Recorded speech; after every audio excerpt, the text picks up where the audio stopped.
Oi, gente, boa noite. A gente vai já começar o nosso estudo. Eu só estava organizando aqui, porque como eu vou ganhar essas informações, e aí eu vou deixar tudo direitinho, tá? Boa noite. Oi, Tom, boa noite. Boa noite. Oi, Alice. Oi, Beth. Boa noite. Boa noite. Gente, olha só. Depois, se vocês quiserem entrar naquele link que tem lá no Instagram, eu fiz uma nova aba para colocar tipo um esquema geral do que a gente vai estudar no determinado dia. Aí todo estudo que a gente fizer, eu faço um script para que a gente tenha tipo um aporte para poder saber como gerir essas informações, entendeu? Aí se cada um quiser de repente imprimir e fazer suas anotações, eu acho que é cabido, entendeu? Beleza. Boa noite, gente. Oi, Alice. Boa noite, Alice. Boa noite. Esperar mais um pouquinho o pessoal chegar. A Daíla tinha pedido. A Laura chegou. Boa noite, Laura. A Dalila tinha pedido e sumiu. A Dalila foi buscar a Alexa. Daqui a pouquinho ela deve estar aparecendo por aí. Show de bola.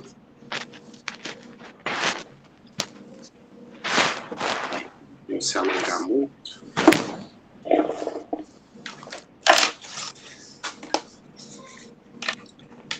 Vamos lá. Eu vou dar só uma prévia para vocês do que o nosso estudo pretende, tá? Eu vou voltar lá no princípio para que a gente faça o estudo muito pautado num conhecimento um pouco mais geral. Não dá para a gente levar em consideração a Umbanda como se fosse uma coisa muito estática, né? A Umbanda é algo muito múltiplo, diverso, né? E isso faz com que a gente tenha, às vezes, observações diferentes da religiosidade da Umbanda. Então, assim, não dá para botar ela num rótulo. Não existe um rótulo específico para a Umbanda, na qual a gente vai poder falar assim, olha, a Umbanda ela é dotada dessa informação, tá bom? Eu vou fazer uma prece inicial, que é o hábito que a gente sempre faz nos nossos estudos, né? Pedindo a todos que possam, nesse momento, concentrar de forma positiva, né? Para que a gente tenha um ótimo estudo. Eu vou fazer uma prece e logo em seguida a gente inicia o nosso estudo, tá ok? Ok. Beleza. Senhor Jesus, Mestre bom amado, aqui estamos mais uma vez reunidos em Teu nome. Pedimos a presença de todos os benfeitores espirituais que nos assistem, nossos amigos espirituais, guias, protetores, que sejam o nosso farol nessa caminhada. Que essa noite de estudo seja o início de uma nova jornada, de um novo recomeço, e que possamos absorver cada vez mais essa energia benéfica que vem das Tuas mãos. Que os nossos mentores espirituais possam, de alguma forma, nos conduzir nesse estudo, trazendo algumas evidências, algumas ideias positivas para que a gente possa robustecer a nossa fé e fazer com que os nossos trabalhos, o nosso dia a dia fique um pouco mais suave. Assim, Senhor, com a sua salvaguarda, nós pedimos início para dar início ao nosso estudo da noite sobre a sua graça. Que assim seja. Que assim seja. Que assim seja. Gente, vamos lá. O que acontece? Eu coloquei lá no link, depois vocês, se puderem observar, tá? E o que a gente vai fazer? Eu botei alguns pontos que eu acho que são importantes e quando vocês quiserem se utilizar para fazer alguma pergunta, tem uma mãozinha aí na tela de vocês. Vocês levantam a mão que eu vou parar, tá? A devida atenção para vocês. Espera só um pouquinho. Boa noite, Dalila. Dá a devida atenção para vocês, para a gente poder automaticamente ir tentando, né, sanar. Eu só peço o seguinte, a partir do momento que a gente começa a fazer o estudo, Eu sei que vão surgir milhões de questões, milhões de porquês, mas vamos se ater a cada momento, principalmente nesse estudo do MIT, nas questões pertinentes àquele tema. Se tiverem algumas questões, a gente pode até num outro momento responder, mas não aqui, porque senão acaba atrapalhando essa 1 hora que a gente vai tirar, como se fosse uma hora sagrada para aquele determinado estudo. Tá ok? Beleza, Tom. Vamos lá. O primeiro ponto que eu coloquei aqui, para a gente entender, parece tolo ou tola a pergunta, mas a gente pergunta, o que é Umbanda, gente? O que é Umbanda realmente? Aí muitos vão falar várias questões. Eu, como um professor que sou, né, então eu gosto da coisa meio explicadinha. Umbanda, ela é uma religião sincrética que, de forma simples, ela faz a união de várias culturas e seus credos, né, como a influência africana, a influência indígena, a católica, a francesa, que vem do espiritismo, né, entre outras. Tem cultura do islamismo, tem várias outras, né, culturas que são inclusas na religiosidade da Umbanda. E com isso, o que acontece? Existe essa miscigenação de informações. E essas miscigenações vêm através, às vezes, das linhas de trabalho que a gente trabalha dentro da Umbanda. Então, a Umbanda, ela é, além de ser uma religião que agrega, ela trabalha de forma muito agregadora, ela traz em si toda essa consciência de sempre aglutinar conhecimentos, né? Porém, boa noite. Porém, o que acontece? Nesse aglutinar de informações, ela também traz consigo algumas questões que podem ser problemáticas, mas podem ser também interessantes para o nosso convívio, entendeu?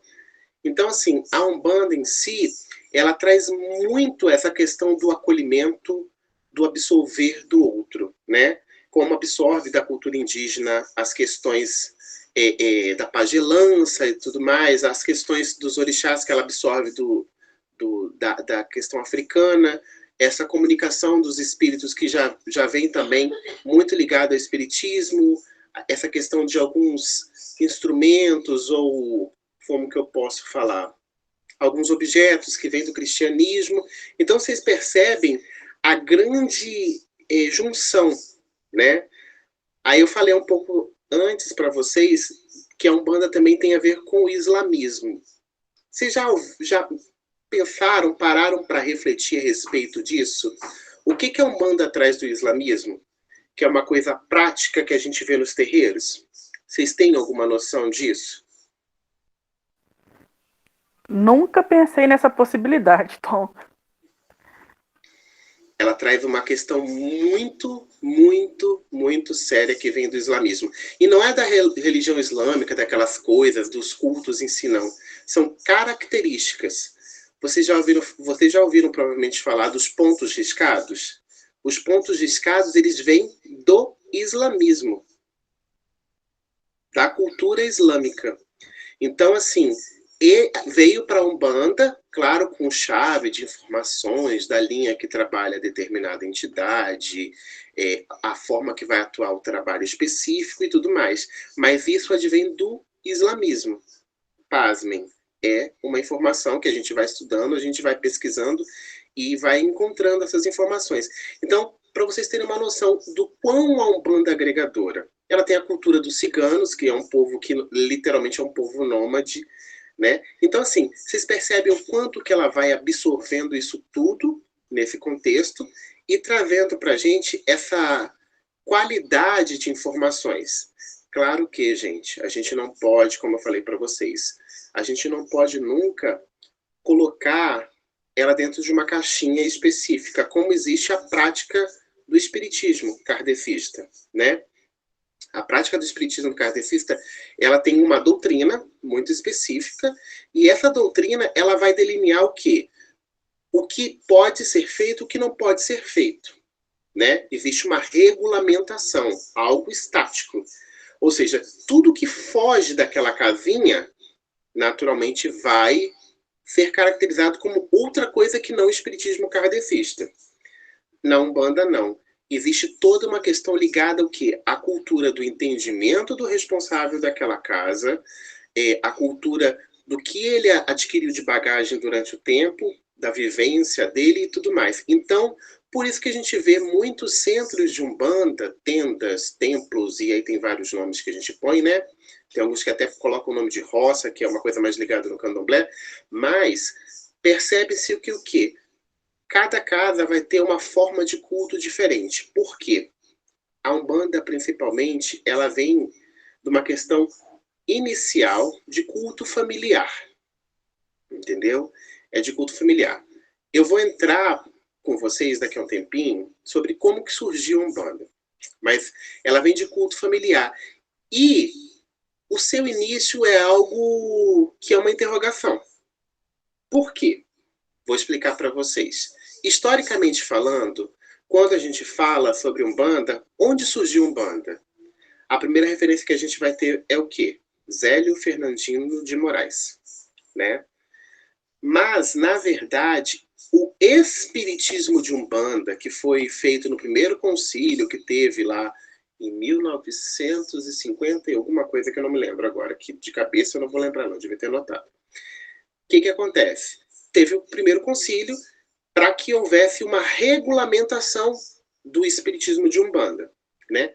Mas antes disso já existia as práticas de incorporação de caboclos, pretos velhos e outras coisas. No entanto, até aquela senhora que benzeu o Zélio, quando ele estava naquele processo lá em 1908, ela já recebia um preto velho, né? Que eu vou trazer uma informação que eu acho muito bacana para vocês. Então, assim, Zélio Fernandino de Moraes, ele é como se fosse um marco que traz para a gente a ideia de uma religião fundamentada da comunicação dos espíritos e tal, que tem justamente essa agregação toda de informação. E o que ele fala? Que é para a prática da caridade, né? Para a prática da caridade. E por ser para a prática da caridade, obviamente a gente tem que ali estar ajustado nesse processo da prática da caridade.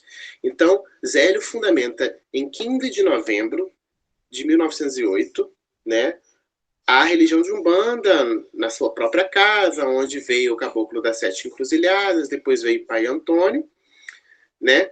Então, ele traz essas informações, depois vem Orixá Malê. Então, ele vai consolidando essa religiosidade, fala que a partir daquele momento, primeiro, ele vem o Caboclo das Sete Encruzilhadas vem numa reunião kardecista em Niterói, isso, e ele fala que fundaria uma nova ideia, que seria Umbanda, uma religião onde todos poderiam se comunicar da forma que são.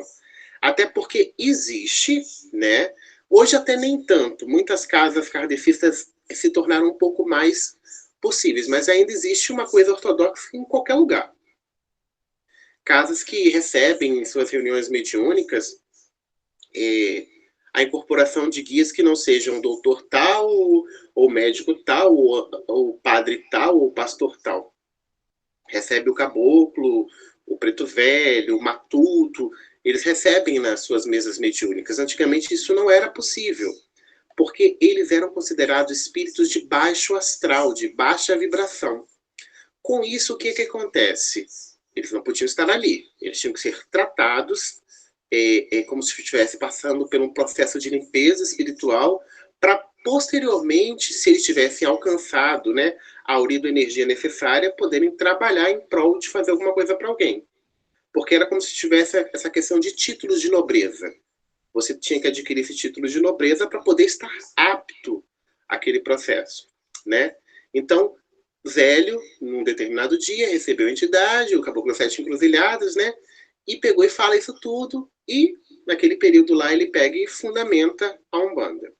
Só, gente, que quando a gente fala sobre isso, a gente não pode esquecer de toda a cultura negra anterior, né? Que vem antes disso tudo.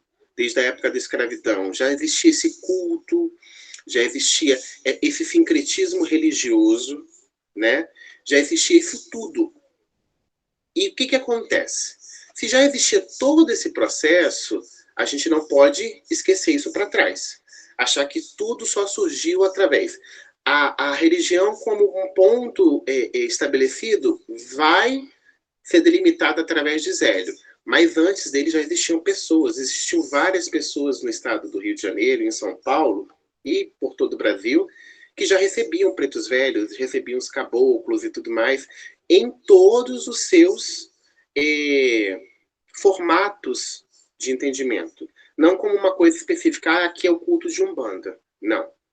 Entendeu? Isso já existia para todo lugar. Aqui em Juiz de Fora já existia na época. Então existia em vários lugares.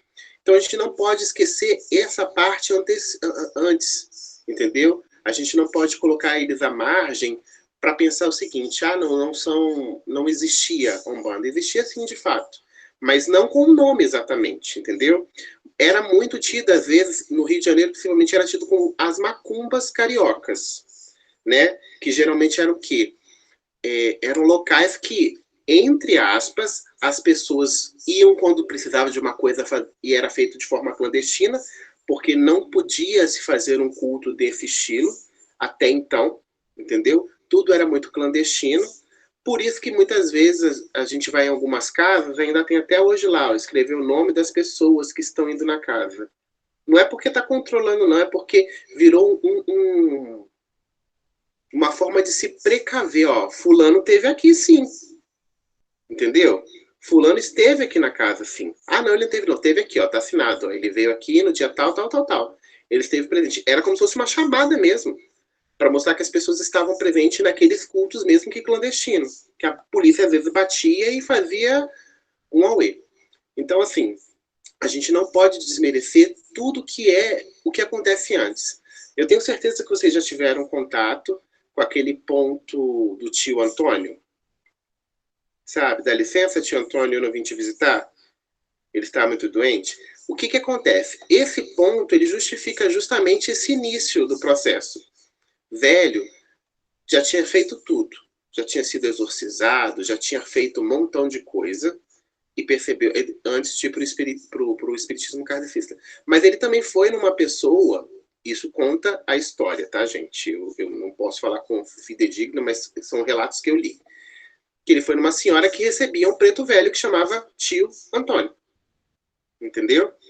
E ele fala no ponto, dá licença, tio Antônio, eu não vim te visitar. Ele está muito doente e tio Antônio vai curar. Se a doença for feitiço, tirará em seu lugar. Se a doença for de Deus, tio Antônio vai levar. Então, assim, ele fala no ponto, literalmente tem uma tradução de um processo muito grande, que foi aquele processo no qual o Zélio recebia e eles achavam que ele estava ficando maluco e tudo mais. Então, assim, a gente tem aí uma característica num ponto que é cantado muitas vezes dentro das nossas casas de Umbanda, que a gente nem sabe qual o motivo pelo qual aquilo acontece, né? Então, é muito válido a gente entender que tudo que acontece dentro de uma casa de Umbanda é muito pertinente à necessidade e à demanda que a gente tem ali dentro. Entendeu? Vocês querem fazer alguma pergunta, gente? Por mim tá tranquilo, Tom. Quer falar, mãe? Eu quero só deixar só um adendo mesmo. Estava falando a respeito da Umbanda e as características de surgimento da nova religião que surgiu. São vários tipos de Umbanda. Hoje nós temos vários escalonamentos de Umbanda. A Umbanda esotérica, né, que é mais conhecida em São Paulo, essa Umbanda, ela acredita que essa religião ela foi refundada. Sim. Porque ela já existia lá nos primórdios, né, no início da Lemúria, então, que se chamava a Umbandã, né? Então, Isso. assim, a gente conhece só esse aspecto da Umbanda de Zélio para cá, né? Sim. Porque foi dado esse nome de Umbanda em algo que as pessoas não reconheciam, não sabiam o que era, que chamavam de macumba, as tal das macumbas cariocas, ou a macumba dos, né, a religião dos negros. Sim. Porque eles também praticavam. Os negros africanos, eles praticavam, entre aspas, o espiritismo no Umbanda, eles não praticavam o candomblé. Né? Exatamente. Porque a questão como fala, até do processo da entrega de oferendas deles não tinha nada a ver com o candomblé de hoje. A oferenda era porque os negros fujões estavam no meio da mata, eles precisavam de se alimentar, eles precisavam de se aquecer, então era feita toda aquela oferenda para que eles pudessem se alimentar ali e se aquecer com a cachaça, com o que quer que fosse ali, para que eles pudessem continuar a jornada. Então, assim, a Umbanda, ela realmente ela foi refundada, ela foi... Como é que a gente fala? O termo eu não estou sabendo usar. É como se ela tivesse reescrita. Sim. Mas a Umbanda é uma religião muito mais antiga do que a gente conhece, né? Sim. Quando você falou dos islâmicos, porque na época da Umbanda, quem fez esse estudo lá, né, da Umbanda esotérica, na época deles, eles também usavam muito isso, os lemurianos, os atlantes, né? Povo que a gente acha que é tudo uma lenda, eles usavam muito esses riscos, esses pontos, né? Essas questões para abrir portal, essas coisas tudo. Então, realmente isso vem, né? Os islâmicos foram pegando isso, né? Por também ser um povo mais antigo do que nós, e foi passando. Aí, só esse adendo que eu queria dar mesmo, porque a Umbanda, pelo que eu conheço, pelo que eu estudei, ela foi refundada, né? É uma reestruturação da Umbanda antiga, né? É só isso. Desculpa, gente. Tá jóia. Então, assim, como a minha mãe mesmo falou, a realidade sobre a Umbanda é o seguinte: a gente não pode engessar e colocá-la dentro de uma caixinha, né? A gente tem diversas formas de vivenciar essa Umbanda.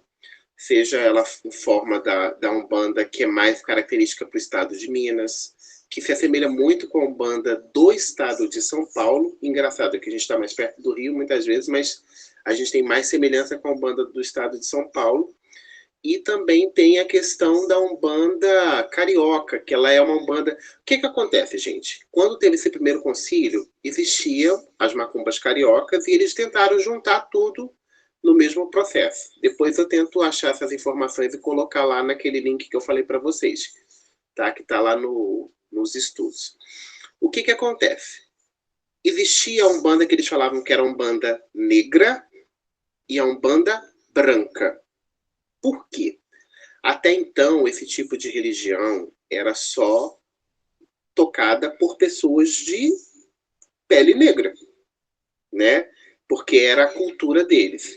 E aí, naquele período, ele estava o advento do espiritismo, vindo todo mundo da França, todo mundo que viajava para fora, né? O espiritismo é de 1800, mãe? 1800 e pouco, né? É. Então, assim, no finalzinho ali de quase 1900. Então, assim, o espiritismo estava vindo com toda aquela manifestação de informações doutrinárias e tudo mais, e aí foi se colocando dentro da religião, que até então era tida só para os negros, que era uma religião somente de forma oral, ou seja, tudo era passado de pai para filho, de filho para filho, e aí ia, né? E aí quando começa esses processos de trazer, olha, porque é preciso que haja manifestação, mas só daquela forma, entendeu? Como vinha na doutrinação kardecista. E algumas coisas foram fundindo. E aí a gente já percebe que quando o Zélio Fernandino de Moraes começa a introduzir a ideia de Umbanda, logo em seguida ele começa a falar sobre o Pentateuco kardecista, né? Que são os livros de Kardec. Por quê? Consigo, o Zélio já começa a trazer a informação que ele também teve o contato com o espiritismo. Então é natural que a própria espiritualidade que ali cercava ele iria introduzir algo que de alguma forma ia fortalecer o processo. Desculpa, Alice, pode falar. Não, o que eu queria comentar sobre isso, não só era praticada por pessoas negras, mas principalmente por pessoas pobres, né? Sim. E eu acho que nessa mesma época que Zélio veio, né, surgiu, é uma época onde as pessoas, os mais abastados, queriam praticar, mas eles queriam do jeito deles, no lugar deles, né? E não ir até os locais onde era tocada essa Umbanda. É por isso que eu acredito que muitas pessoas, quando falam de Zélio, elas falam sobre a questão do embranquecimento da Umbanda, né? Sim. Que é afastar aquelas pessoas que já praticavam para dar uma certa elitizada. Sim. Houve de fato essa informação, né, que é uma coisa que a gente pode até posteriormente estudar, né? Porque, assim, gente, todo processo de modificação, seja de qualquer coisa que a gente vai ter, sempre vai trazer consigo algumas questões, né? Então, quando você coloca uma religião que era totalmente oral e passa a ter introdução de uma literatura francesa que vem através de um processo, né, de um pedagogo, né, o Allan Kardec. Então, assim, que era um estudo sistemático sobre algumas questões espirituais, né, sobrenaturais. Então, tudo aquilo começou assim, não, por aí. Por que isso? E com o tempo as coisas vão se assimilando. Claro que a gente percebe que tem casas que não aceitam de forma nenhuma isso. E tudo bem. O que eu quero deixar bem claro para vocês é que não existe a Umbanda certa ou a Umbanda errada. O que existe é a Umbanda que vai, de alguma forma, trazer para o teu coração um preenchimento ou um acalento, entendeu? Porque a gente não pode falar que aquele que trabalha com uma Umbanda, onde tem a Umbanda de caboclo, que é mais trabalhada somente com caboclos, quase que não se trabalha com pretos velhos, eles estão errados. Ou aquele que trabalha, por exemplo, com uma Umbanda que é muito mais africanizada, como a Umbanda Omolocô. Eu não sei se vocês já ouviram falar desse... Só um pouquinho, gente. Boa noite, Janaína. O termo Umbanda Omolocô, o que ele vem? Ele mostra pra gente o seguinte, que essa Umbanda Omolocô é uma Umbanda muito fortemente ligada à cultura africana. Ela é errada? Não. Não existe o certo e errado. É uma linha muito tênue. E aí, nós, como umbandistas, a gente tem a obrigação de lidar com essas questões de uma forma mais humana. Por quê? A gente tem que lidar de forma humana. Porque o lidar com esse tipo de informação gera alguns preconceitos em mim, em vocês? Sim. Porque a gente pensa, mas por que está fazendo isso? Muitas vezes, quando a pessoa fala assim, não, foi feita uma matança nos irmãos do candomblé, né? Foi feita uma matança, não sei o que, de um animal, que absurdo fazer uma matança de animal. Mas vocês já pararam para pensar o que é feito com aquele animal? Vocês já tiveram, assim, uma curiosidade? Falar assim, nossa, os candomblecistas usam o animal, não vale nem minha mãe nem a Alice falar não, tá? Eu quero que os outros falem. Infelizmente, as pessoas têm um preconceito sem saber, de fato, o que acontece naquele processo. Por que mata um animal? Por que faz aquilo tudo? Não, porque é algo extremamente rudimentar, é algo extremamente ruim, no qual as pessoas vão matar um animal para tomar o sangue. Não tem nada a ver com isso, não. Pode falar, Renata. Então, sobre essa questão de certo ou errado, né? Eu puxo até um pouquinho para mim, para a Beth e para a Laura, porque, de fato, a gente sempre teve esse preconceito sobre a linha de esquerda, por exemplo, né? Onde era pura falta de conhecimento, porque a gente não tinha tido a gente sabia que existia, a gente sabia que uma casa era firmada pela linha de esquerda, mas a gente sempre teve esse preconceito da forma de trabalho da linha de esquerda pela falta de conhecimento, né? E eu acho que entra justamente nisso que você está falando, igual, por exemplo, sobre a matança. A gente não sabe por que funciona, qual que é o fundamento daquilo. Então, muitas das coisas que a gente escuta, como, por exemplo, a Umbanda Omolocô ou a Umbanda esotérica, a gente só escuta, mas a gente não tem o conhecimento de fato. E quando a gente não tem esse conhecimento, a gente julga por ser errado, né? Infelizmente, isso acontece. Sim, sem dúvida. Mas vamos lá. Por exemplo, no caso que a gente tem de relevância, né, no assunto, você falou da questão dos Exus, entre outros vários assuntos, o que acontece? A falta de conhecimento faz com que a gente incorra exatamente no preconceito. Por isso que o convívio com aquela determinada informação vai fazendo com que esse preconceito vá se diluindo. Não quer dizer que você uma hora vai sentir estranhamento em alguma coisa, é claro. Eu mesmo tenho algumas coisas que eu tenho estranhamento. Eu tenho pouco tempo, se eu for pensar, é pouco tempo que eu tenho, assim, né, no processo religioso. Mas é notável que as pessoas precisam entender que a matança, por exemplo, que é feita no candomblé, que o candomblé, na verdade, é aquela festa de saída de santo, que às vezes tem casas que saem com aqueles negócios bem enfeitadão, mas tem outros que são mais humildes e vai de acordo com a realidade daquele povo. A matança do animal nada mais é do que para fazer alimento para o pessoal comer.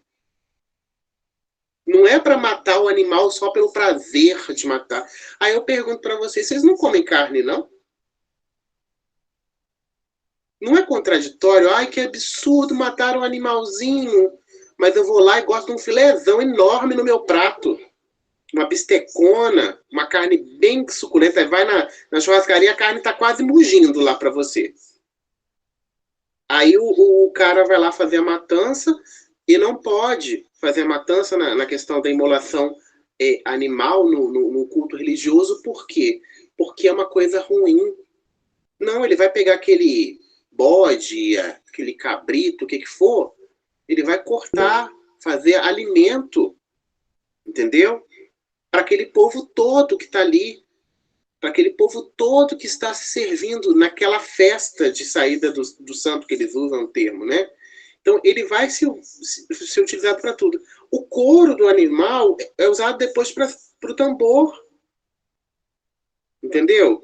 O sangue, ele é utilizado no processo que o sangue não é tido como a vida. Ele tem uma ritualização dali, mas não é para beber e jogar na cabeça do médico, não, tem um ritual para aquilo, porque é vida. Então, tudo do animal é reutilizado. A gente tem que lembrar que a nossa religião, que também é muito associada ao candomblé, é uma religião ligada, gente, à natureza. É um reencontro nosso com a natureza, da gente conhecer essas potencialidades que a natureza tem para nos dar. Quem nunca, às vezes estava cansado, põe os pezinhos na terra e de repente rejuvenesce literalmente com a energia. Entendeu? Pode falar, mãe.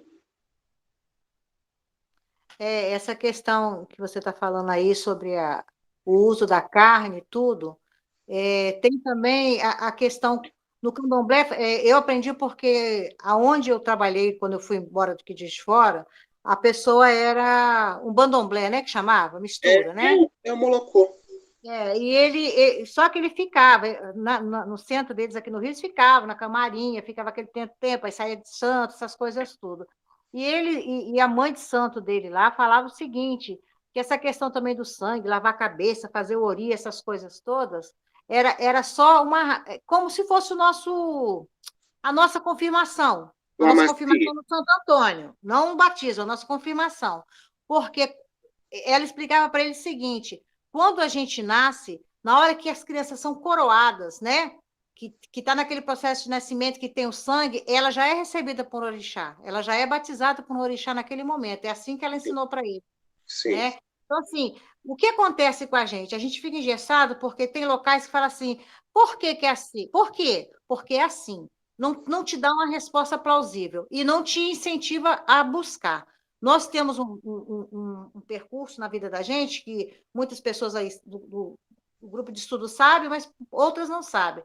Nós tivemos que sair de uma casa por causa de problemas de saúde com você, né? Você, meu filho, e nós fomos procurar outros lugares. E nesses outros lugares que nós fomos, nós conseguimos aqui, nós encontramos, dando de cara com o estudo.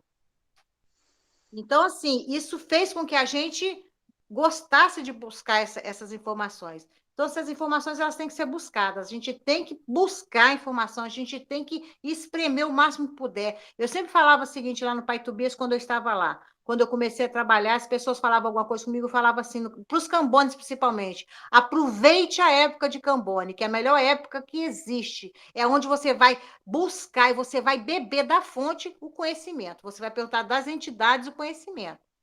Entendeu? Então, assim, se a gente não buscar, a gente vai ficar sempre naquele assim, como a Renata ainda agora citou. Ah, porque a gente tinha preconceito com Exu, né? Por quê? Porque não se falava sobre isso.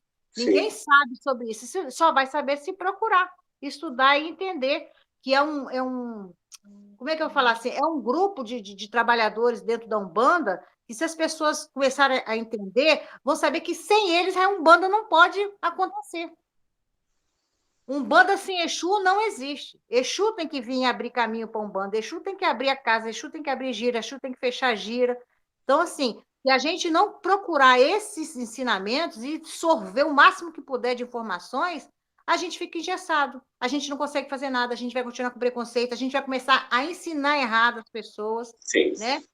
E a gente também tem que ter um pouco, tem que ter humildade de aprender também, que às vezes a gente não sabe tudo, mas a gente pode aprender com as pessoas que a gente menos espera, a gente aprende, né? Então, todo ensinamento ele deve ser adquirido, deve ter sorvido. A gente tem que aproveitar esses ensinamentos dentro da Umbanda. E ela é muito rica, rica de conhecimento, de vivência. A Umbanda é vivência, né? Você falou a questão dos pontos aí.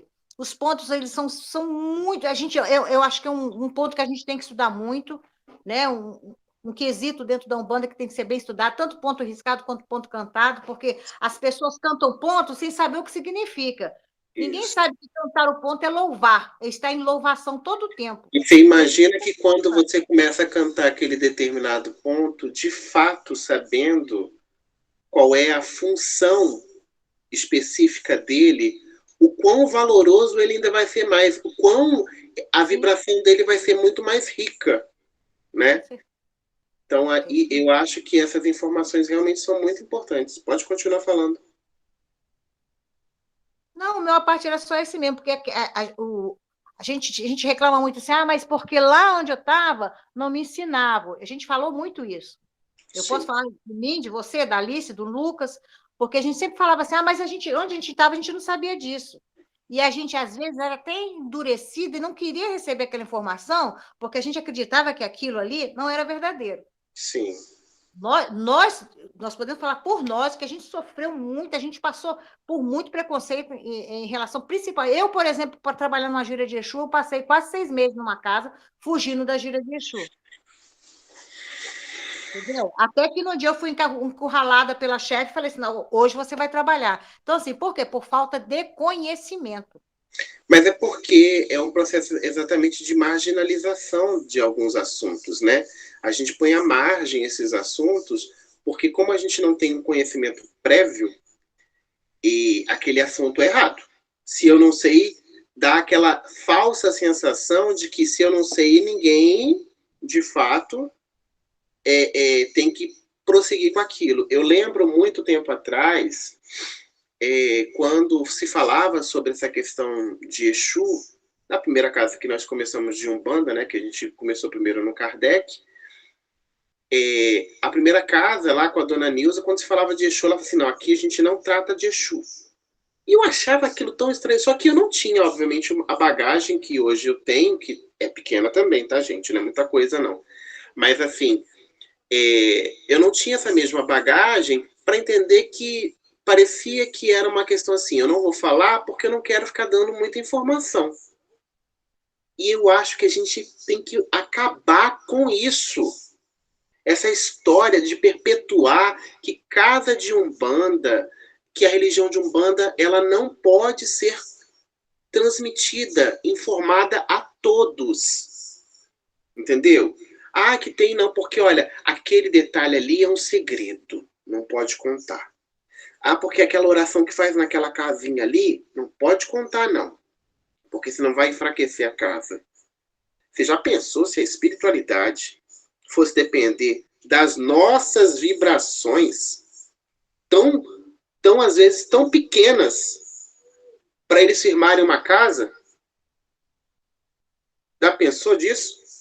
O quão pequeno a gente é para acreditar que a espiritualidade... Claro que eles precisam da gente nesse processo de comunicação, sim, né? Mas você já parou para pensar que eles vão ficar se conectando nesses pequenos detalhes? Não. A espiritualidade vai se utilizar exatamente daquele material que ela tem, entendeu? Mas se aquele material for um vaso, vamos imaginar, um vaso que está cheio de informações, é melhor para eles. Agora, se for um vaso vazio, eles vão trabalhar, mas naquela limitação. É a mesma coisa. Vai falar, eu lembro ainda hoje de uma situação que eu não presenciei, mas eu ouvi, e quando eu ouvi com o título de chacota. Lá, a Beth talvez deve ter conhecido, porque a Beth trabalhou no Pai Tobias também.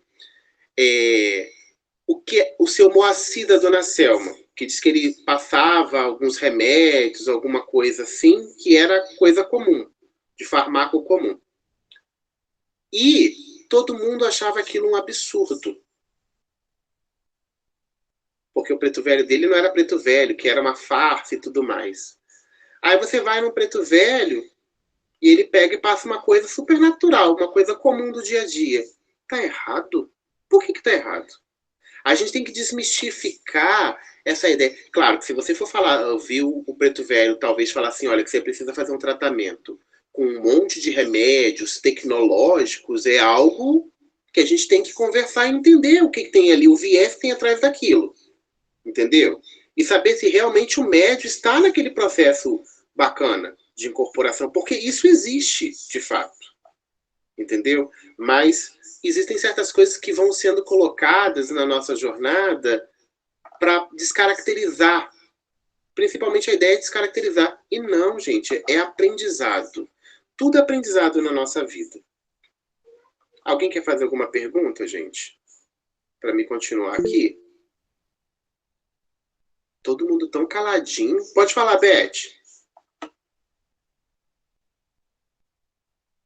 Liga o microfone. Você fez esse comentário a respeito do remédio. Eu sou nova nessas coisas, eu sou completamente dinossauro na tecnologia. A respeito de remédio do seu Moacir e tal, né? Uhum. O que acontece? A vovó Maria Redonda, em alguns momentos de atendimento, chamou uma das meninas, uma das cambones, para poder pedir a elas para falar o nome de uma coisa que era um emplasto, que ela não estava conseguindo chamar, que chama salompas. E as meninas falaram o que era para aquela pessoa que estava, porque era uma situação que a vovó achou que um medicamento do tempo dela não ia ser uma coisa muito fácil para aquele consulente. Então, assim, nem por isso não era ela que estava ali, né? Exatamente. Ela se utilizou de alguma forma de uma realidade. Agora eu vou fazer uma associação com a sua fala, Beth, com uma outra vivência que a gente teve. Por exemplo, a maioria das casas não permite que as entidades façam os seus processos, né? Por exemplo, a entidade às vezes vai pedir, olha, me dá um sebo de carneiro, alguma coisa, e ela vai fazer tipo um emplastro ali, para determinada pessoa, né? Tem entidades que têm essa manipulação, essa facilidade para fazer. E o que acontece? A maioria das casas não permitem. Primeiro, porque ou o médium não é confirmado, ou o médium não tem a estrutura disso, ou o médium não pode, o médium não pode, o médium não pode. Só que eu, Antônio, passo a pensar assim, é meu pensamento, tá? É minha linha de pensar. Se você coloca aquele determinado médium para um determinado trabalho, se ele está literalmente na linha de frente da casa para dar consulta para uma pessoa estranha, que ele não tem contato, que ele não sabe da vida, que a entidade vai dar tete a tete ali com ele, você quer mais responsabilidade na carcunda de um ser humano do que isso? E aí você vai questionar ele usar um carvão, uma brasa, um negócio, porque ele não tem fio de conta colorido no pescoço? Complicado, né? É surreal. É. Entendeu? Eu acho que é uma falta de comprometimento com a própria espiritualidade. É o famoso determinismo do ser humano, de que, não, porque a gente tem que manter as pessoas ali num lugar. Num cabresto, exatamente, você usou o termo certo. Sabe? Por que eu estou te falando isso? Dessa situação, se de repente a sua preta velha, no momento, tivesse a capacidade de pegar lá, ter um sebo de carneiro, algumas ervas, ela ia fazer isso tudo e entregar para a pessoa na hora. Exatamente. E aí, sabe por que eu estou te falando isso? O Pai Inocêncio faz isso. A avó Jacinta acho que faz isso, não faz, mãe? Fiz para a dona Neuza, né? Que a dona Neuza até... Na época, minha mãe trabalhando lá de pouco. Dona Nilza. A minha mãe trabalhando de pouco tempo, a dona Nilza permitiu que ela fizesse para a dona Neuza. Uhum. Entendeu? E aí foi feito. E aí teve uma melhora, graças a Deus e tal. Mas assim, mesmo que não tivesse, estava sendo feito, era uma energia. Não se diz que aquela coisa que vai ser feito é para a solução. Virou milagre, né, de Nazaré. Não, mas a gente entende que nessa relevância a gente tem essa comunicação. E quando as casas começam a castrar, né, o corpo mediúnico, porque eu penso o seguinte: se eu permito que uma pessoa trabalhe na minha casa e eu começar, não pode isso, não pode aquilo. Claro, gente, que eu não vou deixar ninguém ficar andando, porque tem caboclo de algum andar com uma espada de metal na costa. Aí eu acho que a gente tem que ter coerência. Né? O cara vai chegar assim... Pode causar um problema para quem está atendendo. Oi? Pode causar um problema para quem ele está atendendo, né? Pensa bem. Vai entrar que nem recebe Maria Navalha andar com a navalha na barra da saia, né? É verdade. Entendeu? Então, assim, a gente tem que ter uma coerência, né? O uniforme da casa é aquele, todo mundo vai usar igual para ser igual para todo mundo, para ficar uniformizado e tal, e não começar a abrir precedentes. Mas eu penso o seguinte: nessa situação que você usou de exemplo, se a Preta Velha tivesse um aporte, ou se a casa não fosse engessada ao ponto de achar que porque tem que ser confirmado, tem que ser assim, tem que ser assado, ela teria feito o trabalho dela, mas ela viu, gente, eu não estou conseguindo aqui, eu vou fazer o que tem, já não tem pronteiro. Tá errado? Não tá errado. Ela se utilizou de uma forma para chegar no objetivo que ela queria. E se o objetivo seria esse, de buscar um outro meio para chegar nisso, tudo bem. Aliviar a dor daquele que ele estava atendendo, né? De alguma forma. Exatamente. Então, eu penso muito nisso. Eu penso muito nessa ideia.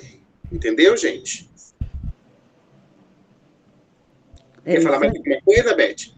Não, é isso mesmo. Era só mesmo para deixar claro que, assim, o que eu estou aprendendo hoje, eu passei muito tempo sem aprender nada. Eu estou muito feliz de estar participando aqui. Eu agradeço. Boa noite a quem chegou agora. Vamos lá. Então, assim, para uma outra questão, eu vou para a gente poder chegar ao ponto e depois no finalzinho eu deixo um pouquinho aberto para a gente bater um papo. Existem 3 pilares na Umbanda. Vamos lá. É tão bonito de falar, mas exercer é tão difícil, que é o quê? Humildade. Nós somos seres humildes de fato? 100% do dia? Não. Somos seres falhos. Somos seres falhos. Somos seres que muitas vezes, às vezes, temos as nossas questões pessoais de não identificar no outro capacidades, ideias relacionadas. Entendeu? Então, isso não nos torna menores no processo, mas simplesmente humanos. Entendeu? Nos torna capazes de melhorar cada dia mais, de vencer melhor e de ultrapassar obstáculos. Então, assim, ser humilde não é ser subserviente, aquela pessoa que fica ali e serva, não. Ser humilde é lidar com toda essa diversidade confiando. Confiando de que Deus ou uma força sobrenatural está te orientando. Fazer a caridade, a gente faz a todo momento? Também não. Ser caridoso não é ficar o tempo todo tirando a roupa do corpo e entregando para o outro. Entendeu? É ficar desnudo porque tem que ajudar o outro. Não, a caridade ela tem que ser feita de uma maneira que também não venha ali expor de maneira pejorativa. Entendeu? E aí o principal, amor é algo que eu acho incontestável. Temos que ter. Por quê? até aqueles que às vezes se consideram nossos inimigos, ou falam assim, meu inimigo e tudo mais, eu não gosto muito desse termo, porque eu acho algo muito pesado, entendeu? Mas assim, tem 10 minutos só para nossa chamada terminar. Esses inimigos que a gente considera, a gente precisa entender o seguinte, que são às vezes alguns avessos de uma vida por aí, né? Que são pessoas que de alguma forma, numa vida passada, não fizeram alguma coisa de caridade, mas a gente tem que amá-los do mesmo jeito. É duro? Se é. Mas é necessário. É importante que a gente faça por onde se conectar a essa energia de forma bem positiva e conseguir migrar para esse processo de uma forma bacana. Entendeu? Quais são as características principais que a gente tem na religião de Umbanda? O culto ancestral, que vem da parte africana, né? Da parte africana de todo esse processo, que é o culto aos orixás, né? E a gente tem que lembrar, gente, que o culto do orixá não acontece na África como acontece aqui no Brasil, não, que é tudo misturadinho, não.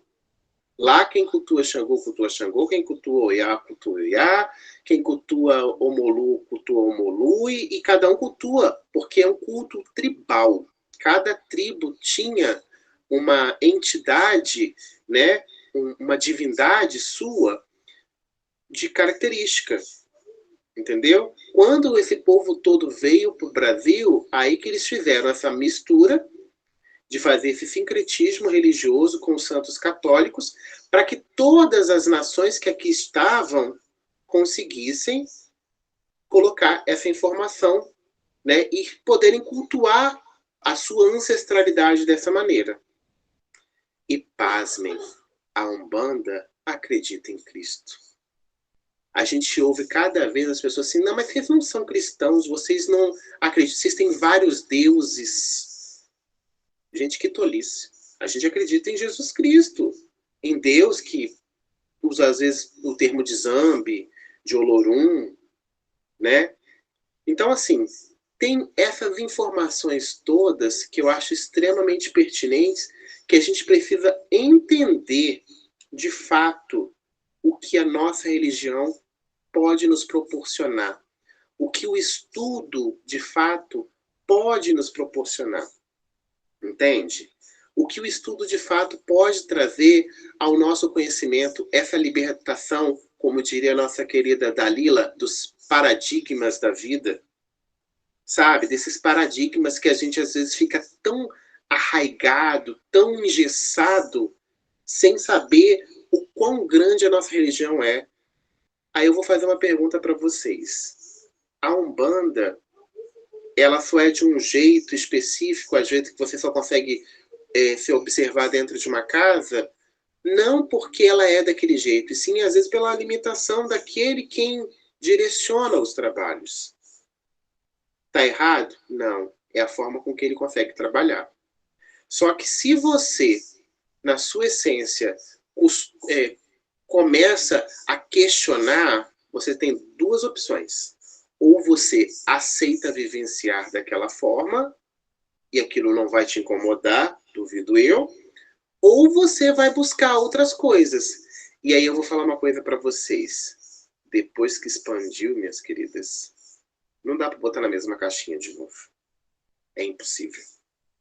Depois que a gente expande a consciência, depois que a gente começa a estudar e a enxergar a nossa religiosidade com toda a sua grandeza, com toda a sua sabedoria, não vai conseguir naturalmente ficar se prendendo, sabe, a coisas tão miúdas. O exemplo da coisa da Beth, da questão do emplastro, não vai ficar, porque não tem a guia colorida no pescoço e não pode fazer isso, porque não foi confirmado, porque não pôs isso. Essa contradição não funciona. Então a gente precisa entender que a característica principal que a gente tem que levar na nossa vida é fazer a prática da caridade, ajudar o próximo, buscar melhorar isso na vida do outro. Ser, de repente, uma velinha, um pontinho de luz miúdo no caminhar do outro, fazendo com que esse outro consiga enxergar a vida sobre uma outra ótica, sobre uma outra informação. Entendem?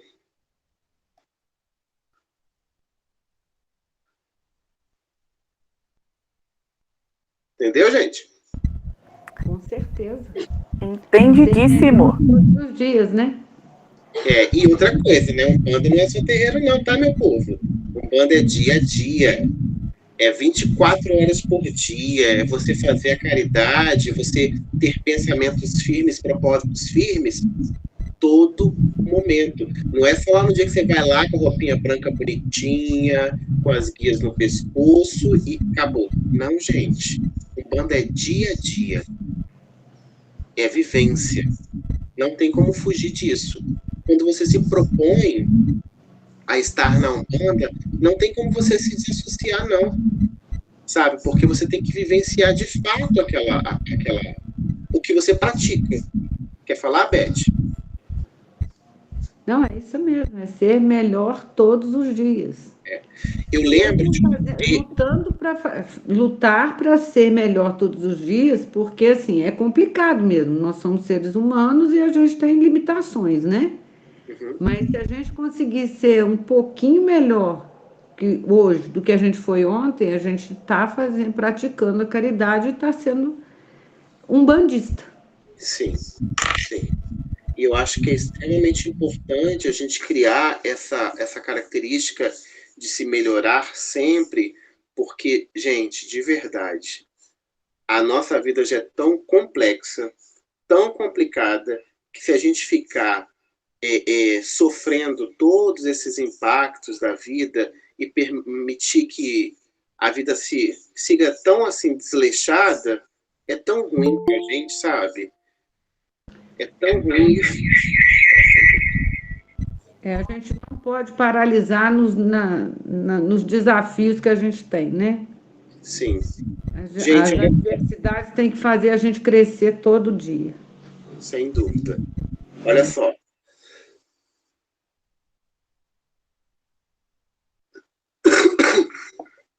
Eu vou colocar aqui na mensagem do grupo, um grupo que a gente tem de avisos do TUF, tá?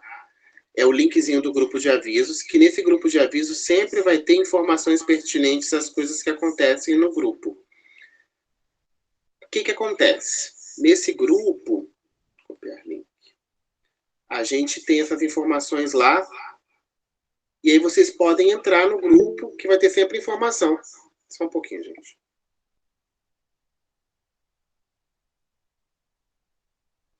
Porque nós temos pouco tempo.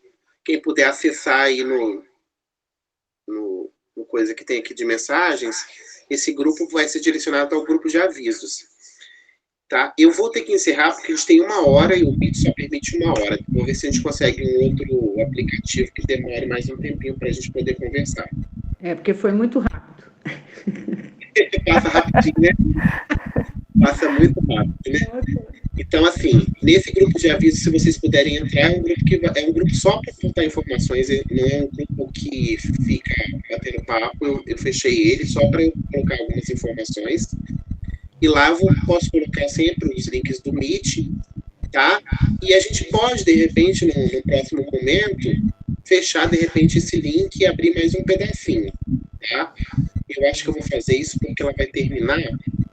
Eu vou fechar. Se vocês puderem entrar nesse link que eu coloquei, eu vou já colocar um novo Meet para a gente só finalizar para depois fazer a oração. Pode ser? Pode ser. Então, vou fazer isso agora. Dá licença, gente. Eu vou fechar aqui. Vocês podem sair desse processo, tá bom? Beleza.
Já todo mundo conseguiu voltar?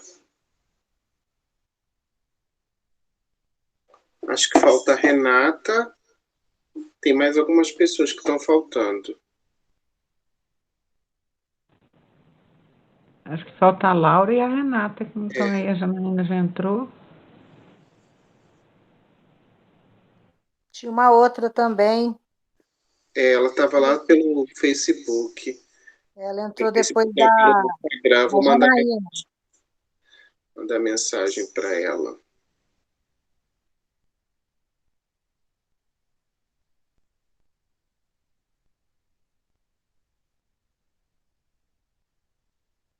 Deixa eu ver se eu acho aqui o grupo. Só para a gente encerrar direitinho.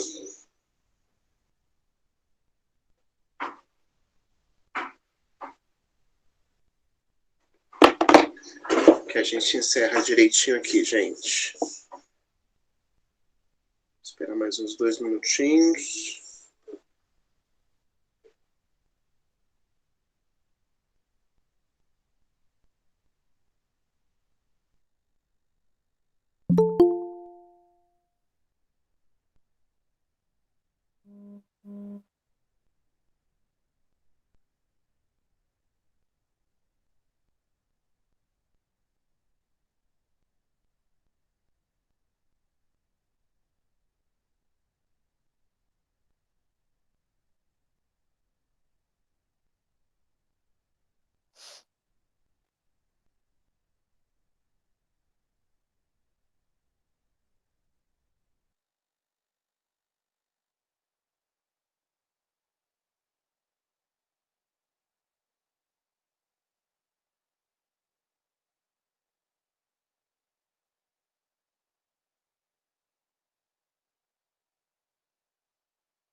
Renata está falando que está dando como se não tem sala.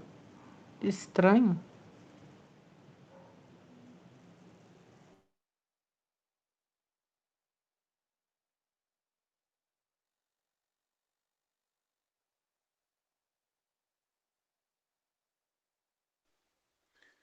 Engraçado que eu coloquei o mesmo link para todo mundo conseguiu renovar. Será que ficou limitado a quantidade de pessoas na sala? Não, não fica não. Não fica limitado, não. É porque nós éramos em 9. Ah, consegui, peraí. Acho que ela entrou no celular da mãe dela. Renata? Oi, gente, peguei o celular da mãe. Consegui. Beleza, então. Quem Vamos não lá. tem cão, Para caça a com gato. gente finalizar. O estudo, gente, a gente vai sempre botar nesse módulo de 1 hora para a gente fazer ele mais enxugado, porque também é horário que as pessoas já estão mais em casa, já para fazer os seus afazeres e tudo mais. E o Meet também só permite 1 hora. Não tem jeito. Entendeu? Agora eles estão bem, bem rigorosos com esse negócio do Meet. Então a gente não pode ficar abusando também, né, da coisa gratuita, tá?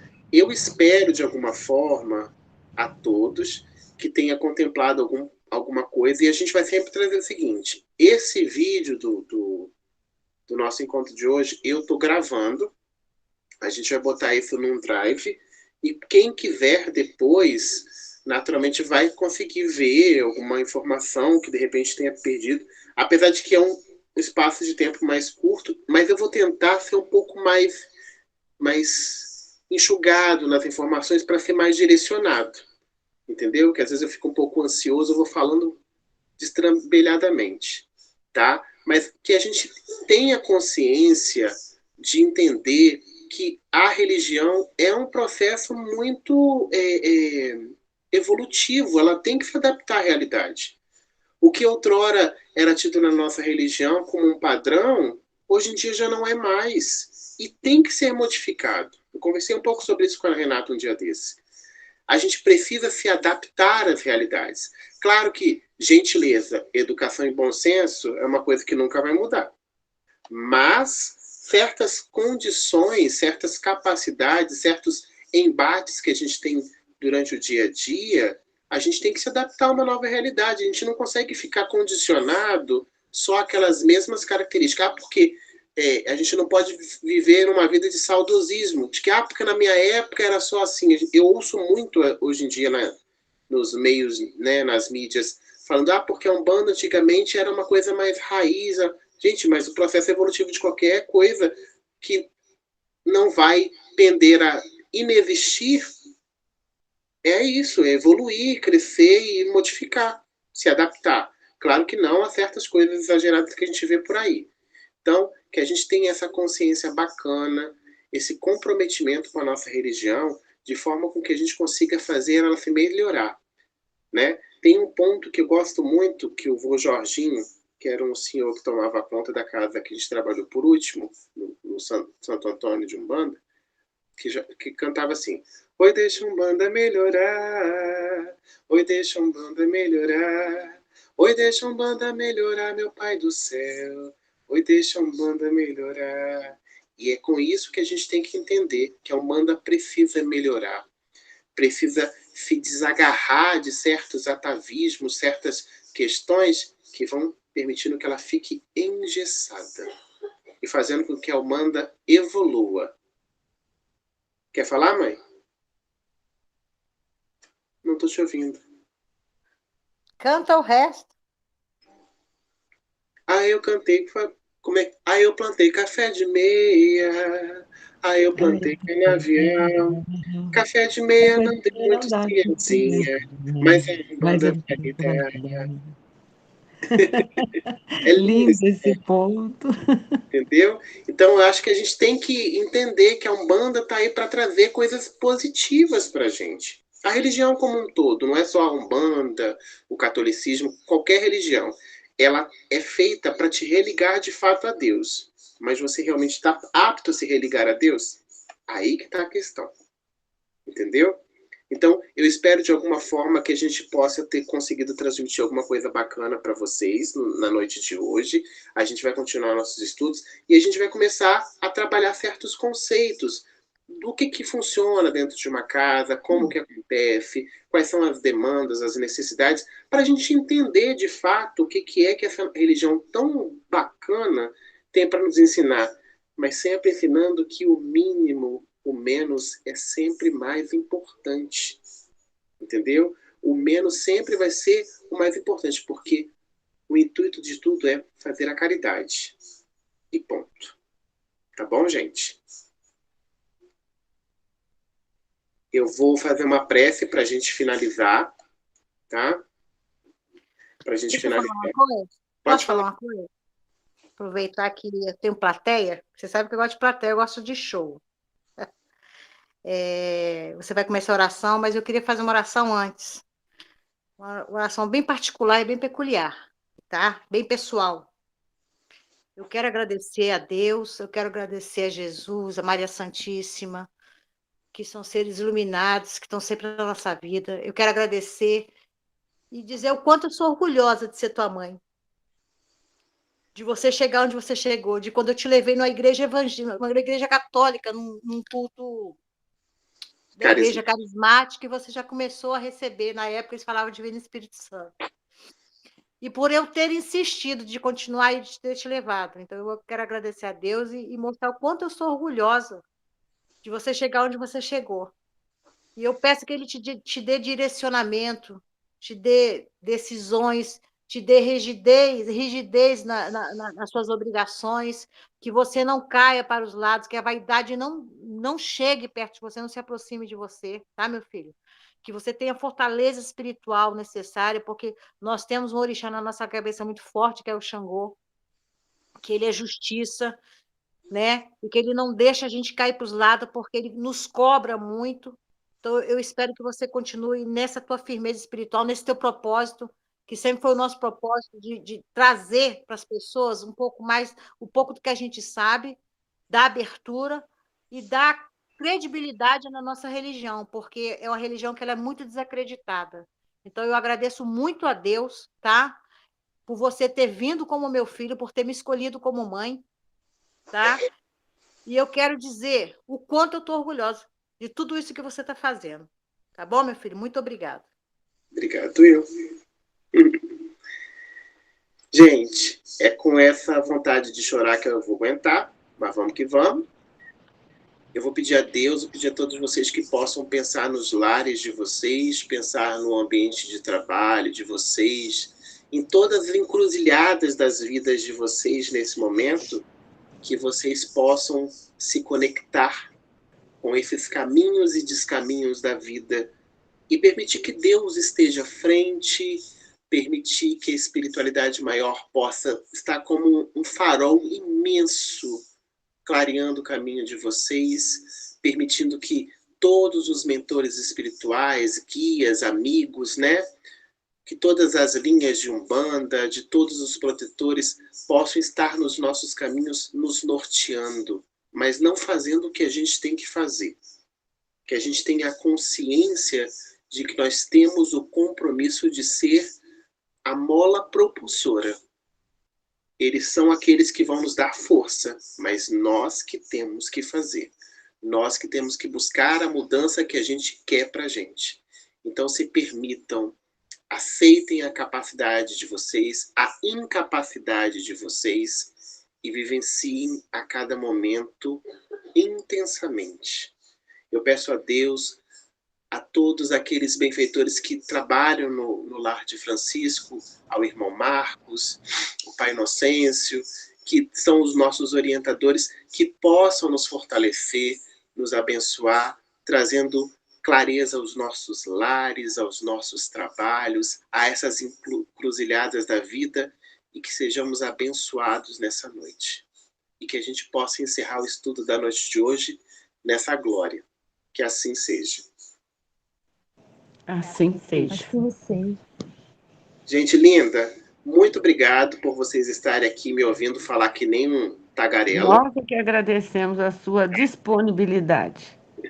Muito obrigado por estarem aqui. Espero que a gente se encontre agora sempre às terças-feiras às 20 horas, tá? E eu vou trazendo, eu vou tentando colocar sempre antes na semana o que vai ser o próximo tema e vocês vão olhando lá no linkzinho para a gente fazer, ou vou colocando nesse grupo de avisos também, tá? Que aí facilita vocês terem o acesso.